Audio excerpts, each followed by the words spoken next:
Every once in a while I'd wake up in the morning and I had right shoulder pain. Like if I had a bad bruise and somebody just had constant pressure on that bruise, just a real tingling sensation. My hand feels cold all the time, and that's that's kind of what that felt like. My first visit with Dr. Villarreal was great. Right away, I guess he looked at the MRI and then he showed it to me, and he showed me exactly where the issues were. The way that he explained it to me was easy. So it was kind of a no-brainer when he said, look, we can do surgery, this is how it's going to work, and this is what your recovery time looks like, versus we can give you injections and just mask the pain. And so that's not something that I was interested in. So the surgery option was a pretty easy one for me. For patients that have cervical radiculopathy or neck pain with arm pain, this is usually caused by disc herniation.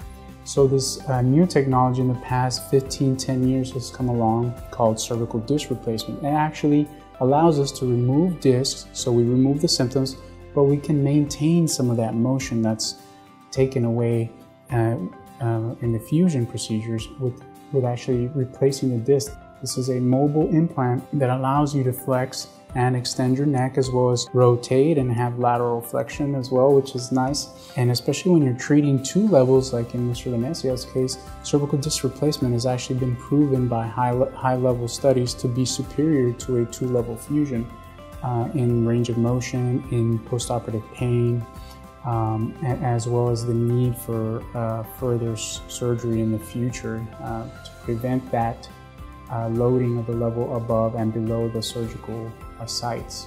The pain has completely gone away. And like he said, from when I woke up Thursday after the surgery, I was pain-free and haven't had any pain since then at all. For me, if I needed to do it again, it'd be a no-brainer for me. I'd do it again.